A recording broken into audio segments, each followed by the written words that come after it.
Hi friends, लक्ष्य academy channel में आपका स्वागत है और मैं हूं पंकज मिश्रा। दोस्तों, आप लोग कैसे हो? उम्मीद करते हैं आप लोग अच्छे ही होंगे। तो तैयारी तो जोरों तोरों से चल रही है, दबा के तैयारी करो। ठीक है साथियों, तो आज का अपना टॉपिक क्या है साथियों? कल हम बहुत ही कोशिश किए लेकिन हमारे एरिया में नेट नहीं चल रहा था, नेट प्रॉब्लम था, इसीलिए हम कल वीडियो अपलोड नहीं कर पाए। आज हम आपका टॉपिक क्या है, उम्मीद करेंगे बहुत ही जल्दी हम आपके सिलेबस को ख़त्म करेंगे। इम्पोर्टेंट टॉपिक को जितना भी है हम सब कुछ पढ़ा देंगे। क्लियर साथियों? तो आज का अपना टॉपिक क्या है? उत्तर प्रदेश की कार्यपालिका क्या है? यूपी की कार्यपालिका।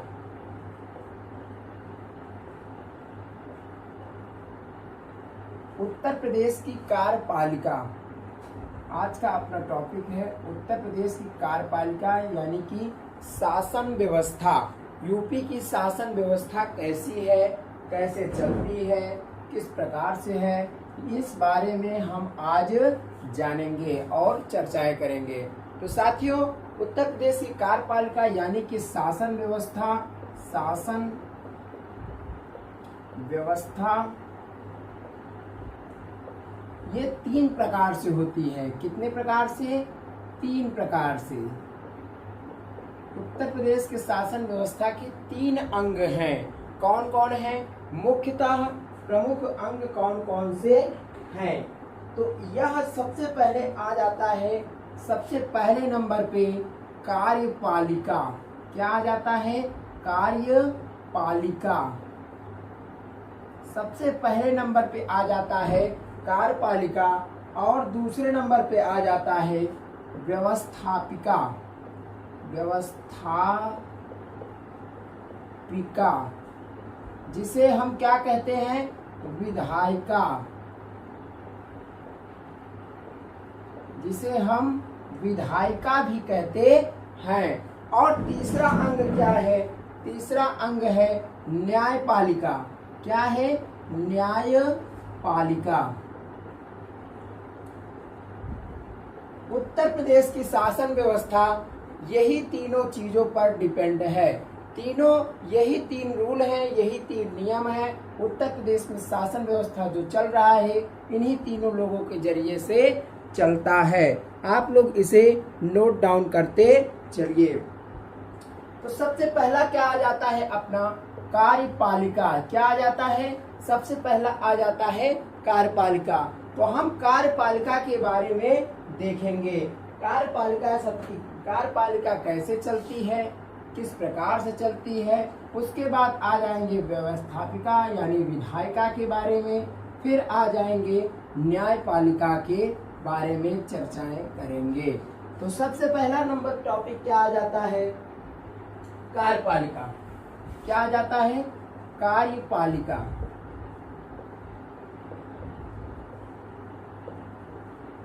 पहला टॉपिक क्या है? कार्यपालिका है।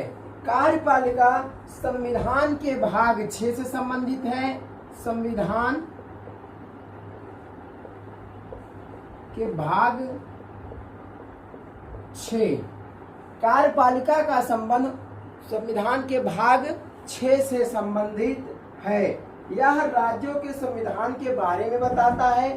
यह क्या करता है? भाग 6 क्या करता है? राज्यों के संविधान के बारे में बताता है। राज्य में किस प्रकार से संविधान होंगे, क्या क्या होगा। यह 28 राज्यों के लिए है। यह संविधान का भाग 6 जो है, यह जितने भी राज्य होंगे, कोई यूपी ही नहीं, जितने भी राज्य हों, टोटल A to Z 28 राज्य, 29 राज्य, जितने भी राज्य हैं सब राज्यों के लिए यह लागू होता है। भाग 6 का संबंध क्या है? संविधान की कार्यपालिका राज्यों के लिए यह लागू होता है। कार्यपालिका के लिए लागू होता है। भाई, अगर जैसे अपना उत्तर प्रदेश है तो उत्तर प्रदेश के साथ साथ मध्य प्रदेश में है, वो उसमें भी क्या है? मुख्यमंत्री है, राज्यपाल है, सब लोग हैं। तो वहां पर भी तो कार्य होगा, वहां भी कार्यपालिका है। ऐसे ऐसे करके सभी जगह लागू करता है। उत्तर प्रदेश की कार्यपालिका कार्यपालिका कार्यपालिका का प्रमुख कौन होता है? कार्यपालिका का प्रमुख कौन होता है? कार्यपालिका यूपी में यानी कि राज्य में कार्यपालिका का प्रमुख कार्यपालिका शक्ति किसमें निहित होती है? राज्यपाल में होती है। क्या किसमें होती है? राज्यपाल में होती है। किसमें होती है? राज्यपाल में। आप लोग इसे बहुत ही ठीक से समझेंगे। उत्तर प्रदेश की कार्यपालिका शक्ति का प्रमुख कौन होता है? राज्यपाल होता है। यह संवैधानिक रूप से नियुक्त होता है। कैसा होता है? संवैधानिक रूप से, संविधान की ओर से यह नियुक्त होता है। इसकी नियुक्ति भाई वोटिंग करके तो होती नहीं है। मुख्यमंत्री की आप वोट सुने होंगे कि हाँ मुख्यमंत्री का वोटिंग चल रहा है, लेकिन राज्यपाल की वोटिंग तो होती नहीं है। तो ये कैसा होता है? इसकी नियुक्ति कैसे होती है? इसकी नियुक्ति संवैधानिक रूप से होती है। कैसे होती है? संवैधानिक तौर से इसकी नियुक्ति होती है। और दूसरा अंग क्या है? देखिए, इसमें कार्यपालिका शक्ति, जब संविधान की कार्यपालिका देखी जाती है भाई, किसी राज्य की कार्य को देखेंगे कि कार्य शक्तियां किसमें निहित है तो राज्यपाल में, पूर्ण रूप से है राज्यपाल में। लेकिन राज्यपाल क्या करता है? राज्यपाल काम नहीं करता है। राज्यपाल क्या करता है? सहमति देता है, केवल सिग्नेचर करता है। काम कौन करता है? काम करता है मुख्यमंत्री। कौन करता है? मुख्यमंत्री। मुख्यमंत्री काम करता है। यानी कि दूसरा अंग क्या हो गया? शासन व्यवस्था में कार्यपालिका में आप देखेंगे तो सबसे पहले कौन है? राज्यपाल। कौन है? राज्यपाल। दूसरे पे कौन है? मुख्यमंत्री। कौन आगे दूसरे नंबर पे? मुख्यमंत्री है। यानी कि राज्यपाल क्या करेंगे? डायरेक्शन देंगे, राज्यपाल बताएंगे, राज्यपाल सिग्नेचर करेंगे, मोहर लगाएंगे। लेकिन सारा कुछ काम किसे करना होता है? मुख्यमंत्री को। मुख्यमंत्री कार्य करता है, यानी कि वो भी आपके कार्यपालिका का ही सदस्य होता है। तो उम्मीद करते हैं साथियों आप लोगों को समझ में ये आ रहा होगा। और तीसरा हिस्सा क्या है? ये कार्यपालिका शक्ति का भाई ये भी एक क्या है? हिस्सेदार है। और तीसरा हिस्सा क्या होता है? मंत्री परिषद। कौन होता है? मंत्री परिषद। कौन होता है? तीसरा होता है मंत्री परिषद। यह तीनों मिलकर के कार्यपालिका को संभालते हैं। तीसरे नंबर पे कौन आ गया? मंत्री परिषद। ये तीनों लोग क्या करते हैं? तीनों लोग मिलकर के कार्यपालिका शक्ति को देखते हैं। कार्यपालिका राज्य में क्या करना है, क्या नहीं करना है, कितना विधेयक पारित करना है, ये सब काम पहले तो राज्यपाल क्या करेगा? मोहर लगाएगा। राज्यपाल और राष्ट्रपति, इन दोनों काम भाई राष्ट्रपति क्या करता है? देश में देखता है, और राज्यपाल क्या करता है? अपने राज्य में देखता है। ठीक है ना?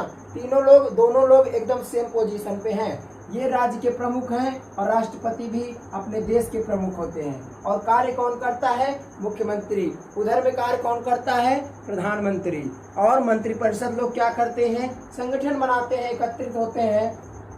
तो इसलिए मंत्रिपरिषद का गठन होता है। तो तीन प्रकार से कार्यपालिका शक्ति देखी जाती है। तो अपना सबसे पहला टॉपिक क्या आ जाता है? राज्यपाल। कौन आ जाता है?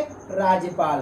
तो साथियों हम राज्यपाल के बारे में जानेंगे कि राज्यपाल कौन बन सकता है, राज्यपाल कैसा होना चाहिए, इसकी योग्यता कितनी है, ये कौन होना चाहिए, भारत का नागरिक है या कैसा है, सब कुछ बारे में हम इनके डिटेल के बारे में पढ़ेंगे। क्या पढ़ेंगे? राज्यपाल।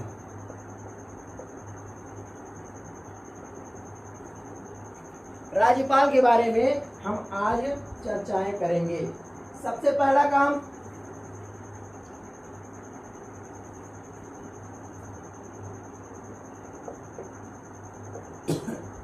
एक 153 का संबंध है। सबसे पहले अनुच्छेद 153 का संबंध क्या है? यह प्रत्येक राज्य में राज्यपाल रहने का निर्णय देता है। इसका संबंध प्रत्येक राज्य में प्रत्येक राज्य में राज्यपाल होगा। यह बोलता है कि प्रत्येक राज्य में राज्यपाल होगा। प्रत्येक राज्य में क्या होगा? एक राज्यपाल होगा। क्या होगा?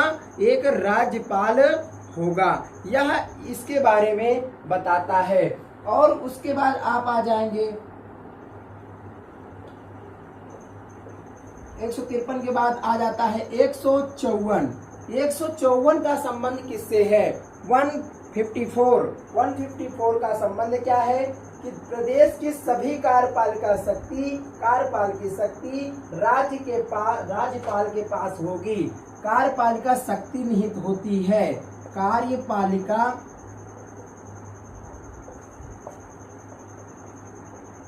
शक्ति राज्यपाल के पास निहित होगी। क्या होगी? राज्यपाल के पास कार्यपालिका शक्ति, जितनी भी कार्यपालिका शक्ति होंगी राज्य का, वो किसके पास होगी? राज्यपाल के पास निहित होगी। यह अपना एक्ट क्या करता है? 154 बताता है कि कार्यपालिका शक्ति किसमें होगी? राज्यपाल में निहित होगी। आप लोग इसे नोट डाउन करते चलिए। ये बहुत ही इम्पोर्टेंट टॉपिक चल रहा है। राज्यपाल से क्वेश्चन 1-2 क्वेश्चन बनेंगे ही बनेंगे। ये यूपी का इतिहास चल रहा है। आपके समझ में क्या आएगा? संविधान। ये क्या समझ में आएगा? संविधान। तो यहीं से क्वेश्चन पूरा बनते हैं और आपको समझ में आता है कि संविधान से क्वेश्चन पूछा गया है। ये यूपी के ही इतने इम्पोर्टेंट टॉपिक हैं। अब आ जाता है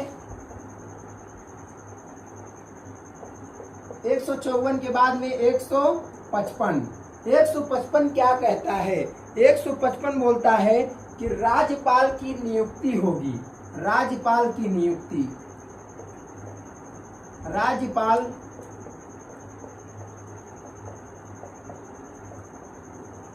की नियुक्ति, राज्यपाल की नियुक्ति। राज्यपाल की नियुक्ति का संबंध अनुच्छेद 155 से है। किससे है? अनुच्छेद 155 का संबंध राज्यपाल की नियुक्ति। क्वेश्चन ऐसे ही डायरेक्ट पूछ लिया जाएगा आपसे। ऐसे धारा अनुच्छेद ऐसे कुछ दिया रहेगा अनुसूची और आपसे पूछ लिया जाएगा इसका संबंध किससे है। आप अगर नहीं पढ़े रहोगे नहीं बता सकते हो। राज्यपाल की नियुक्ति कौन करता है? राष्ट्रपति करता है। कौन करता है? राज्य में राज्यपाल का नियुक्ति कौन करता है? राष्ट्रपति करता है। आप लोग इसे नोट करते चलिए। बहुत ही इम्पोर्टेंट टॉपिक है। अब हम देख लेते हैं कि इनकी नियुक्ति तो हो जाएगी, लेकिन इनकी योग्यताएं क्या होनी चाहिए। योग्यताएं के बारे में हम जानेंगे। क्या जानेंगे? योग्यता। इनकी योग्यता क्या होनी चाहिए। भाई राज्यपाल ऐसे सबको तो बना नहीं दिया जाएगा। इनकी योग्यता के बारे में हम जानेंगे। योग्यता इनकी क्या क्या होनी चाहिए। सबसे पहले आप अगर कोई भी पद पे जा रहे हो तो सबसे पहला क्या होता है कि भारत का नागरिक हो। क्या होता है? भारत का नागरिक।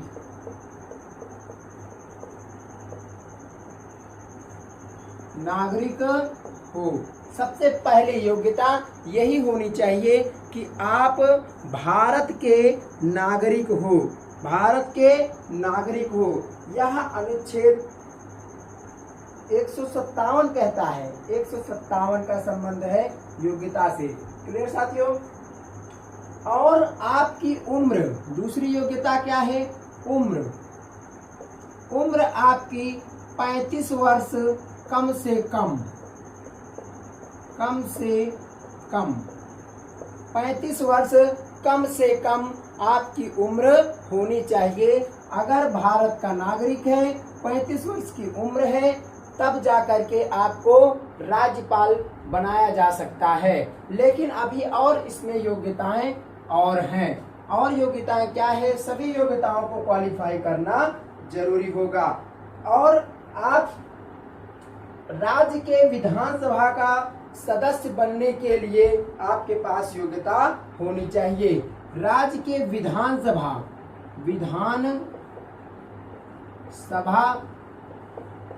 के सदस्य बनने की योग्यता हो।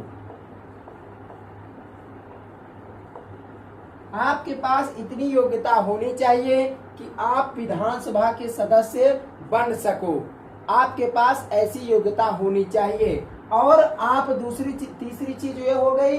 और चौथी चीज क्या है कि आप योग्यता तो हो, योग्यता के साथ साथ आप किसी लाभ के पद पर ना हो। क्या ना हो? लाभ के पद पर ना हो, यानी कि आप किसी पोस्ट पर गवर्नमेंट जॉब नहीं कर सकते हैं। अगर आप गवर्नमेंट जॉब करते हैं तब आप राष्ट्रपति नहीं, राज्यपाल नहीं बनाया जा सकते। राज्यपाल बनना है तो सबसे पहले उस गवर्नमेंट जॉब को रिजाइन देना पड़ेगा। रिजाइन यानी कि ड्यूटी से इस्तीफा देना पड़ेगा कि अब मैं ये ड्यूटी नहीं करूंगा, मैं राज्यपाल बनने जा रहा हूँ।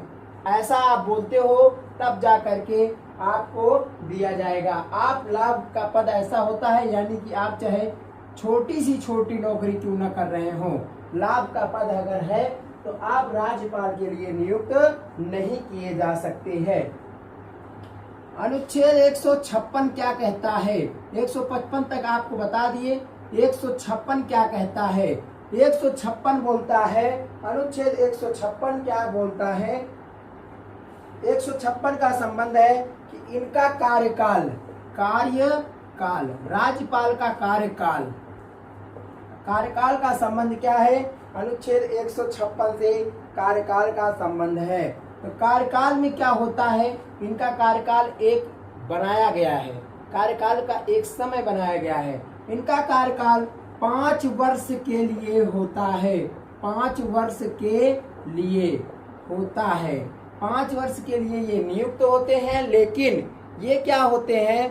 राष्ट्रपति के इच्छानुसार तक रहते हैं। क्या करते हैं?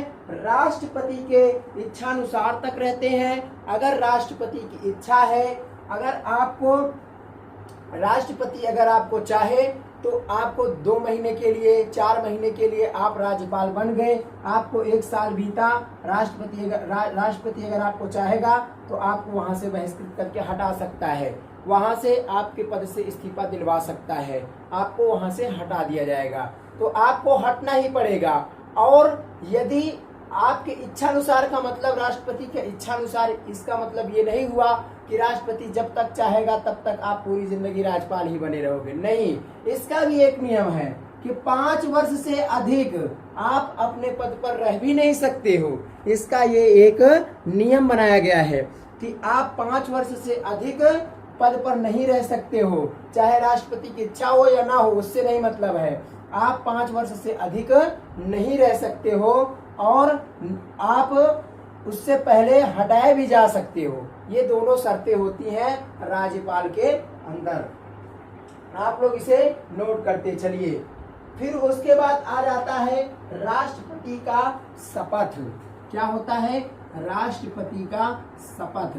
शपथ तो भाई आपको जानते हैं, शपथ तो 2 प्रकार से होते हैं। एक गोपनीयता की शपथ भी दी जाती है, उनको सबके सामने शपथ भी नहीं दी जाती, उनको गोपनीयता की भी शपथ दी जाती है। तो शपथ के बारे में हम जानेंगे। योग्यता तो हो गई, योग्यता उनके पास ऐसा ऐसा होना चाहिए। आप लोग इसे नोट कर लीजिएगा, क्वेश्चन डायरेक्ट यहाँ से बनकर आता है। शपथ, शपथ के बारे में हम जानेंगे। अनुच्छेद 159 क्या बोलता है? 159 का संबंध है राष्ट्रपति का शपथ। क्या? राज्यपाल का शपथ। राज्यपाल का शपथ उच्च न्यायालय के मुख्य न्यायाधीश, सॉरी ये नहीं होगा, अनुच्छेद 159 नहीं होगा, इसमें ये राष्ट्रपति का शपथ के बारे में चले जाएंगे। तो साथियों, इनकी योग्यता इतनी होगी और उसके बाद ये क्या करेंगे, कैसे करेंगे? राज्यपाल उसके बाद ये शासन करते हैं और यहीं से ये प्रोग्राम इनका होता है खत्म क्यों? क्योंकि इनके बारे में हम योग्यता के बारे में पढ़ चुके। इनको शपथ कौन दिलवाता है? इनको शपथ उच्च न्यायालय के न्यायाधीश दिलवाते हैं। राष्ट्रपति इनकी नियुक्ति करते हैं। 35 वर्ष की इनकी आयु होनी चाहिए। चारों तरफ से सब कुछ क्वेश्चन जितना भी बनता है हम आपको बता दिए हैं। क्लियर साथियों? अगले दिन हम पढ़ेंगे मुख्यमंत्री के बारे में, ताकि वीडियो भी आपका ज़्यादा बड़ा ना बने और उतना ही भरो गिलास जितना लगी हो प्यास, यानी कि आप उतना ही लो जितना आपको चाहिए। रोज रोज इकट्ठा ज़्यादा बड़ा वीडियो बनाने से कोई मतलब नहीं है। आप भी उगने लगते हो और मैं भी उगने लगता हूँ। क्लियर साथियों? तब तक मिलते हैं अपने अगले वीडियो में। और साथियों, हम आपको एक होमवर्क के लिए क्वेश्चन देते हैं। क्या देते हैं? क्वेश्चन देते हैं। इस क्वेश्चन का आंसर आप लोग कमेंट बॉक्स में जरूर देंगे। क्या देंगे? कमेंट बॉक्स में इसका आंसर जरूर देंगे।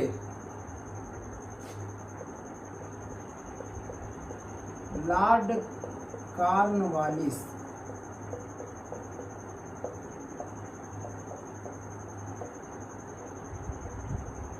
का मकबरा कहाँ है? इस क्वेश्चन का आंसर मकबरा से अगले वाले वीडियो में हम आपसे क्वेश्चन पूछे हैं, तानसेन का मकबरा कहाँ है, और ये दूसरा क्वेश्चन पूछ रहे हैं लॉर्ड कॉर्नवालिस का मकबरा कहाँ है। ये दोनों क्वेश्चन यूपी पुलिस के एग्जाम में आ चुका है, इसलिए हम आपको होमवर्क में दे रहे हैं। इस दोनों क्वेश्चन का आंसर आप नीचे कमेंट बॉक्स में हमें जरूर देंगे। क्लियर साथियों? हम आपके कमेंट को रोजाना देखते हैं और कमेंट का आपको सुबह में आकर के हम आंसर भी बताते हैं कि आपका आंसर क्या होगा। ठीक है साथियों, मिलते हैं हम अपने अगले वीडियो में। तब तक के लिए बाय बाय।